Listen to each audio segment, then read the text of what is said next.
Madam President, kaya po ba nila kong ipakulong? Kayang-kaya po nila. Nagawa nga po nilang umimbento ng krimen laban sa akin. We recognize Senator Rodante Marcoleta on a matter of personal and collective privilege. Thank you, Madam President. Madam President, distinguished colleagues of this chamber, and my beloved countrymen, there are moments in the life of a republic when silence becomes easier than speech, when comfort becomes more tempting than courage, and when public office is tested not by applause, but by pressure. This is one of those moments, Madam President. I rise today on a question of privilege. Just last week, I was stunned with the shadow of a complaint filed by the Field Investigation Bureau, Office of the Deputy Ombudsman for Luzon. A complaint perfectly timed, wrapped in legal language, amplified by noise, and aimed not merely at my person, but at my independence. I stand before you not as a man begging to be understood, not as a senator asking to be spared, and not as an accused shrinking from the weight of accusation. Rather, I am here as a servant of the Constitution, elected by the people, bound by oath, and determined to perform my duty without fear, without favor, and without surrender. The complaint arrived while the Senate is confronted with uncomfortable truths, namely, the pending continuation of the investigation of the anomalous flood control projects, the approaching constitutional burden of an impeachment trial, and the growing pressure upon this institution to surrender its independence through political maneuvering disguised as constitutional reform. Let us not pretend that this complaint came in a vacuum.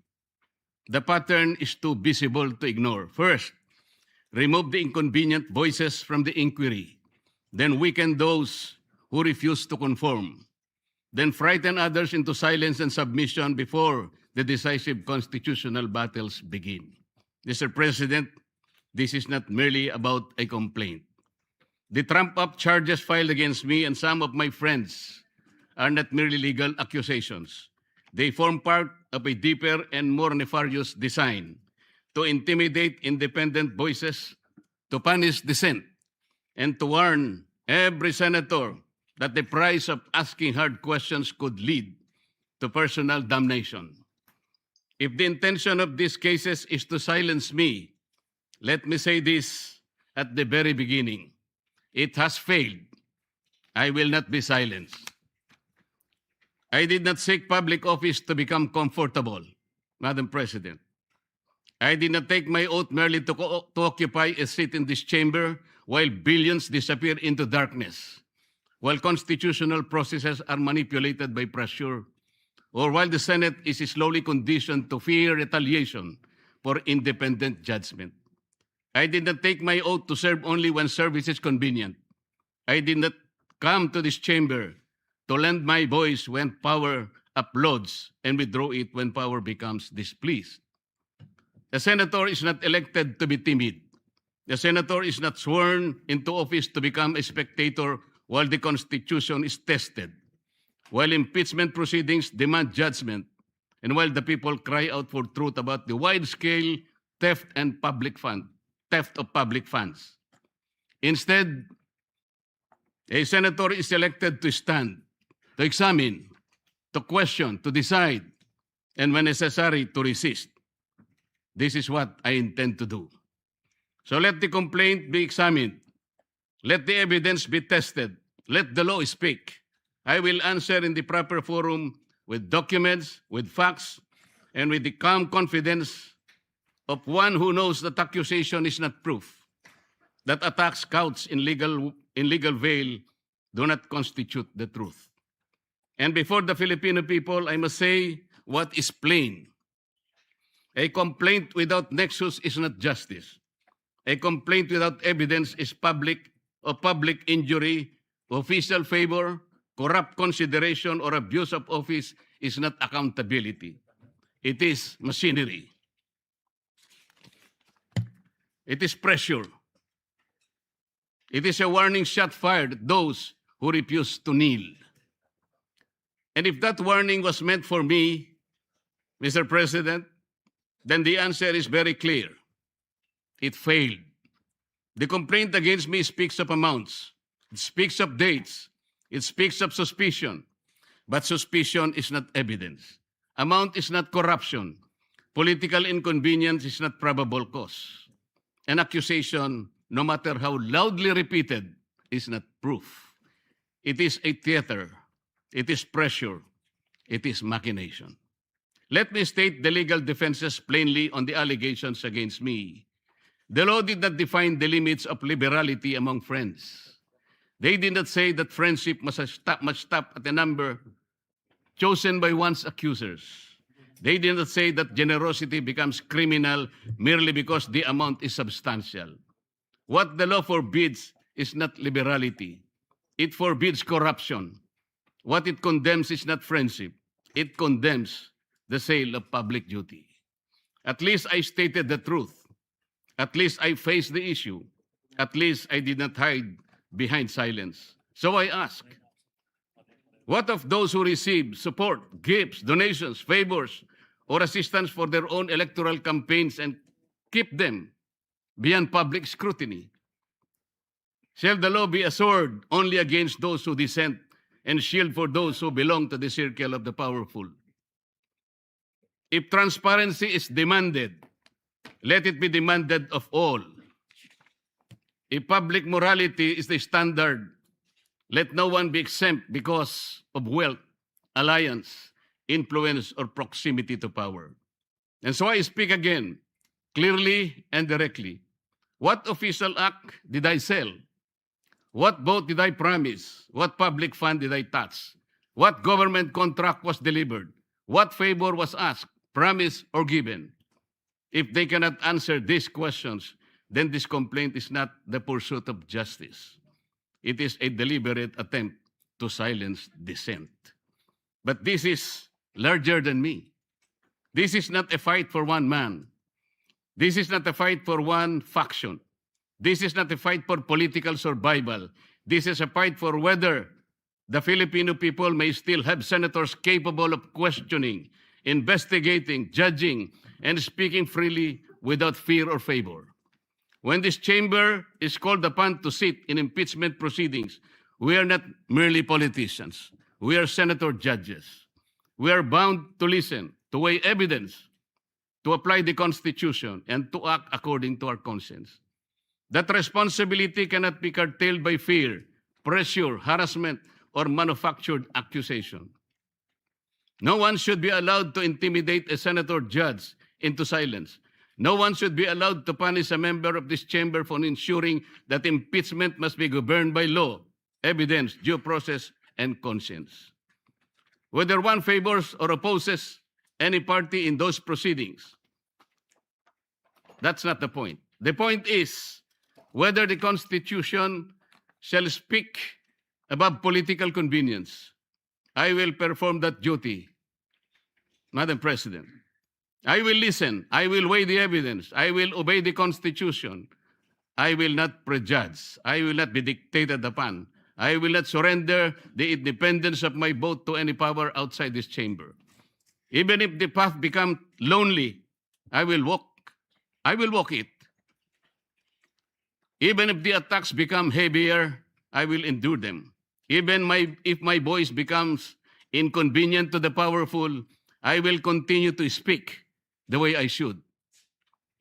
The same is true of the Senate's investigation of the flood control scandal. That inquiry must continue. It must not be weakened. It must not be derailed. It must not be silenced. If there has been grand-scale theft from the country's coffers, then that is among the greatest sins of our modern public life. It is not ordinary corruption. It is the stealing of safety from communities that drown. It is the stealing of roads from farmers. It is the stealing of classrooms from children. It is stealing of medicine from the sick, wages from workers, and hope from taxpayers who labor honestly while others feast on public money. No senator should be silenced when the duty is to follow the trail of the public's money. No committee should be weakened when the task is to expose corruption. No voice should be threatened when the question before the nation is whether the billions intended for the people were ransacked by bandits of insatiable greed. I do not fear imprisonment. I fear a country where freedom itself is imprisoned. I fear a republic where legal processes are twisted into weapons, where dissenting voices in the Senate are mechanically trimmed down, and where the rich and the powerful elite manipulate institutions so that only their chosen voices may be heard. While others may refuse to speak because of threats, I will not.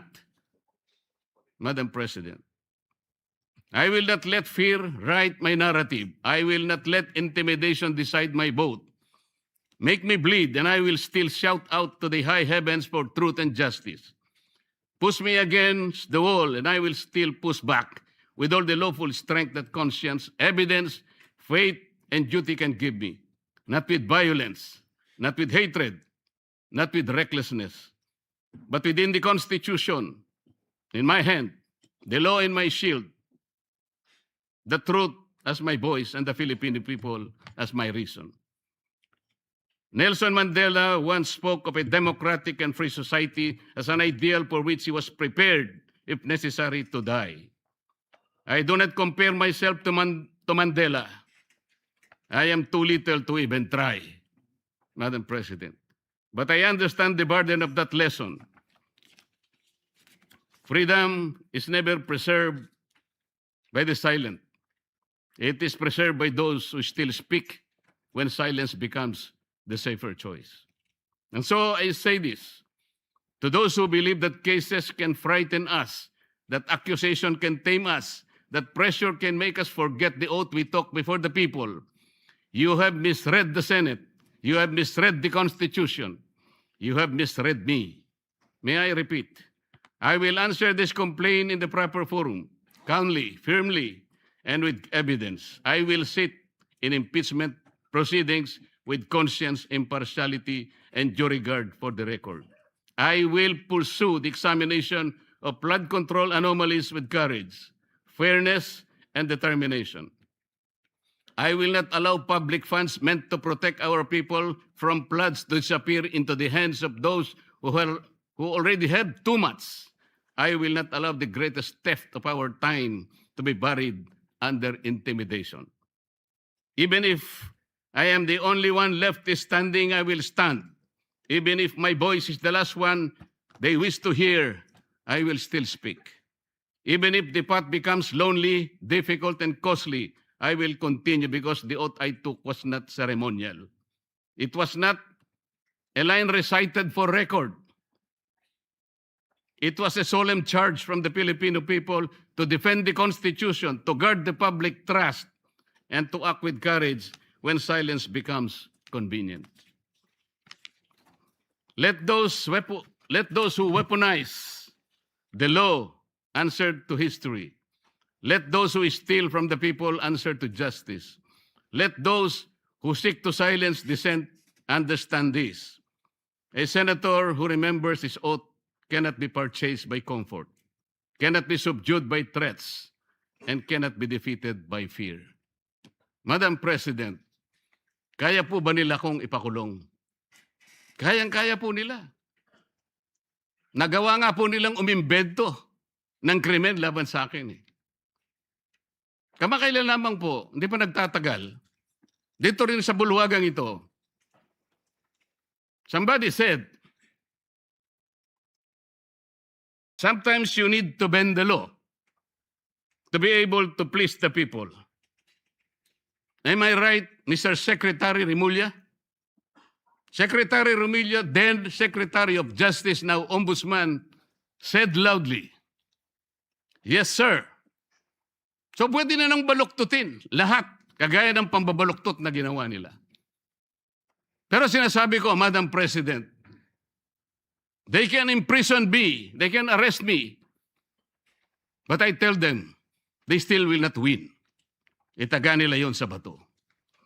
Madam President, before ending, let me share the declarations of our Lord God. in Isaiah 54:17. No weapon forged against you will prevail. You will refute every tongue that accuses you. This is the heritage of the servant of the Lord. This is their vindication from me. Maraming salamat po.